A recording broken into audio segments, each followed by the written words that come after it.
নমস্কার বন্ধুরা, আমি Sumit. Inspiring talks with Sumit চ্যানেলে আপনাদের সকলকে স্বাগত জানাই। আজকের এই ভিডিওটি অবশ্যই মন দিয়ে শেষ পর্যন্ত দেখুন। তাহলে চলুন শুরু করা যাক। বন্ধুরা, আজ অযোধ্যায় রামলালার প্রাণ প্রতিষ্ঠার দিন। আজ সকল ভারতবাসীর কাছে এক অত্যন্ত পবিত্র দিন। খবর অনুসারে রামলালার মন্দির নির্মাণে এখনও পর্যন্ত 900 কোটি টাকা খরচ হয়েছে। আর এই সব কিছু হয়েছে দেশ বিদেশের সনাতনী রাম ভক্তদের অনুদানের কারণে। কিন্তু আপনারা কি জানেন, ভারতের মুসলমানেরাও রাম মন্দিরের জন্য দান করেছেন বিশাল ধনরাশি। জানব এই মুসলমানেরা কারা, যারা রাম মন্দিরের জন্য করেছেন বড় অনুদান। আর এর সাথে জেনে নেব রামায়ণ মন্দিরের ব্যাপারে, যা খুব তাড়াতাড়ি তৈরি হতে চলেছে এবং যার জন্য এক মুসলিম পরিবার দিল প্রচুর টাকা। জানব কারা এই সনাতনী মুসলিম যারা শ্রীরামকে নিজের আরাধ্য মনে করেন। জানতে পারবেন এই সব কিছু আজকের এই ভিডিওটি সম্পূর্ণ দেখলে। আর এই ভিডিওটি দেখে উপকৃত হলে অবশ্যই একটি লাইক করবেন এবং সবাইকে শেয়ার করবেন, যাতে তারাও ভিডিওটি দেখে উপকৃত হয়। এবং আপনারা যারা এই চ্যানেলে নতুন, তারা অবশ্যই চ্যানেলটি সাবস্ক্রাইব করুন এবং বেল বাটনে প্রেস করুন এরকম আরও অনেক নতুন ভিডিও নোটিফিকেশন পেতে। এবং কমেন্টে জয় শ্রীরাম বা জয় হনুমান লিখতে ভুলবেন না। তাহলে আসুন শুরু করা যাক। বন্ধুরা, আমরা সকলেই জানি আজ রামলালার প্রাণ প্রতিষ্ঠার দিন। সমস্ত প্রস্তুতি ইতিমধ্যেই শেষ হয়েছে। মাননীয় নরেন্দ্র মোদী 11 দিনের অনুষ্ঠান শুরু করে দিয়েছেন। এই মুহূর্তে সমগ্র ভারতবর্ষ রামনাম জপ করছে। বন্ধুরা, আপনাদের জানিয়ে রাখি, শ্রীরাম জন্মভূমি তীর্থক্ষেত্র ট্রাস্ট অনুমান করেছিল রাম মন্দির নির্মাণে 1800 কোটি টাকার প্রয়োজন পড়বে। আর এখনও পর্যন্ত মন্দির নির্মাণ করার জন্য 900 কোটি টাকার খরচ হয়েছে। এমনটা অনুমান করা হচ্ছে 2025 পর্যন্ত সম্পূর্ণ রাম মন্দির নির্মাণ কাজ সম্পূর্ণ হবে।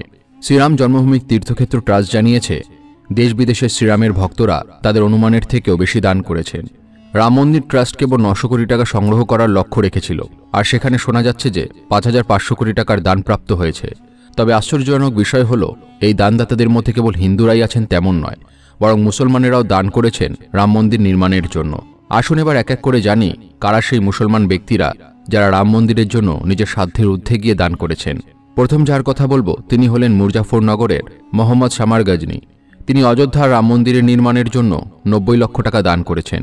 গজনীজি নিজের 90 লাখ টাকার সম্পত্তি উত্তরপ্রদেশ সরকার সিএম আদিত্যনাথ যোগীর কাছে দান করেছেন, যাতে অযোধ্যার রাম মন্দির নির্মাণে কোনো বাধা না আসে। মোহাম্মদ শামার গজনী জানিয়েছেন, তিনি এই দান কার্য করেছেন ভারতের হিন্দু মুসলিমদের মাঝে ঐক্য পৃথিবীর সামনে তুলে ধরার জন্য। তারপর তিনি বলেন, উত্তরপ্রদেশের সিএম যোগীজি সর্বদা উত্তরপ্রদেশের সকল হিন্দু মুসলিমের কল্যাণের কথা ভাবেন। তিনি দুর্নীতির বিরুদ্ধে সংঘর্ষ করেন। এর আগেও তিনি হিন্দু মুসলিম ঐক্যবার্তা দেওয়ার জন্য গেরুয়া বস্ত্র পরিধান করে মসজিদে গিয়েছিলেন।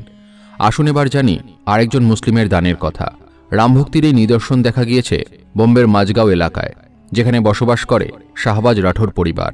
তিনিও তার স্ত্রী প্রিয়া রাঠোর শ্রীরামের প্রতি তাদের ভক্তির এক অপূর্ব নিদর্শন দিয়েছেন। শাহবাজ ও প্রিয়া রাঠোর অযোধ্যা রাম মন্দিরের জন্য 1000টিরও বেশি কয়েন প্রস্তুত করেছেন। পিতলের তৈরি এই চকচকে কয়েনগুলির একদিকে অযোধ্যা মন্দিরের ছবি রয়েছে, আর অপর দিকে রয়েছে পদ্মফুলের ছবি এবং মোদিজির নাম লেখা রয়েছে। আরও আশ্চর্য হবেন জেনে, কয়েনগুলিতে খোদাই করা ছবিগুলি 10 বছর পর্যন্ত অক্ষত অবস্থায় থাকবে। রাঠোর পরিবার এই কয়েনগুলি তৈরি করেছে পিএম মোদি সিএম আদিত্যনাথের সঙ্গে আমন্ত্রিত সকল ভিআইপিদের দান করার জন্য। এছাড়া 22 জানুয়ারি থেকে 22 ফেব্রুয়ারি পর্যন্ত জনসাধারণকেও এই কয়েন বিনামূল্যে দান করা হবে। আসুন এবার জানি গুজরাটের পাটনে বসবাসকারী ডক্টর মানসুরি দম্পতির কাহিনী। হামিম মানসুরি ও মমতাজ মানসুরি রাম মন্দির নির্মাণের জন্য 1.5 লাখ টাকা অনুদান দিয়েছেন। মমতাজ মানসুরি জানিয়েছেন, তারা সপরিবারে এর আগে অযোধ্যার রাম মন্দিরে শ্রীরামচন্দ্রের আশীর্বাদ লাভ করতে গিয়েছিলেন। তিনি আরও বলেছেন, রাম জন্মভূমিতে শ্রীরামের মন্দির হওয়াটাই তো স্বাভাবিক। আর এখন যখন রাম মন্দির নির্মাণ হচ্ছে, তখন আমরা সামান্য অনুদান দিয়ে এই পুণ্যকর্মে অংশগ্রহণ করতে চাই। মুসলিম দম্পতি এই অনুদান নিশ্চিতরূপে মুসলমানদের রামভক্তির এক অপূর্ব নিদর্শন। এরপরের কাহিনী হল চান্দলির মুঘলসরাইয়ের বাসিন্দা লয়ের ছাত্রী ইকরা আনোয়ার খানের, যে প্রভু শ্রীরামের উপরে গভীরভাবে আস্থা রাখে। তিনি নিজের হাতে শ্রীরামের ট্যাটু নির্মাণ করেছেন। এছাড়া 11,000 টাকার ধনরাশির চেকের মাধ্যমে শ্রীরাম মন্দির নির্মাণের কার্যে দান করেছেন। তিনি এই চেক শ্রীরাম জন্মভূমি তীর্থক্ষেত্র ট্রাস্টের অখল ভারতীয় সন্ত সমিতির রাষ্ট্রীয় মহামন্ত্রী স্বামী জিতেন্দ্রানন্দের হাতে দিয়েছিলেন। তিনি জানিয়েছেন, শ্রীরামচন্দ্র আমাদের সকলের পূর্বপুরুষ। আমাদের এমন মানুষের কথা শোনা উচিত নয় যারা হিন্দু মুসলিমের নামে দেশ ভাগ করার চেষ্টা করে, বরং আমাদের সবার দেশের নির্মাণের কাজে এগিয়ে আসা উচিত।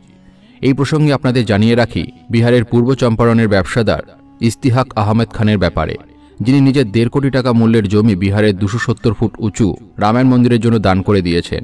বিহারের পূর্ব চম্পারণ এলাকায় জানকিপুরে বিরাট রামায়ণ মন্দির তৈরি হচ্ছে। এই মন্দিরকে বলা হবে টেম্পল অফ টাওয়ার্স। এই বিশাল রামায়ণ মন্দিরের উচ্চতা 270 ফুট হবে, লম্বা 1080 ফুট হবে এবং চওড়া 540 ফুট হবে। এই মন্দিরের মধ্যে 30 ফুট উঁচু একটি শিবলিঙ্গও থাকবে। 2027 সালে এই মন্দির নির্মাণ কার্য সম্পূর্ণ হবে। এবার আসুন জানি জনপুরে অবস্থিত আব্দুল কাদেরের ব্যাপারে।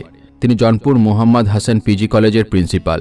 তিনি অযোধ্যায় রাম মন্দিরের জন্য 1,11,000 টাকা ধনরাশি দান করেছেন। আব্দুল কাদের জানান, তিনি যখন রাম মন্দিরের জন্য ধনরাশি দান করেন, মুসলমানের একাংশ আমার এই কাজে অসন্তুষ্ট ছিল, কিন্তু এখন তারাও এই কাজকে হিন্দু মুসলিম ঐক্যের জন্য গুরুত্বপূর্ণ বলে মনে করেন। আসুন এবার বলি কাশীর 22টি মুসলিম পরিবারের কথা। অযোধ্যা রাম মন্দির নির্মাণে সহযোগিতা করতে তারা একত্রে দান করেছেন বিশাল ধনরাশি। আবার বেনারসের 4000 মুসলিম পরিবার একত্রে দান করেছেন 2 কোটি টাকার কিছু বেশি অর্থ। তাহলে বন্ধুরা, এটা ছিল সেই মুসলমানদের কাহিনী যারা রাম মন্দিরের জন্য নিজের সাধ্যের ঊর্ধ্বে গিয়ে দান করেছেন।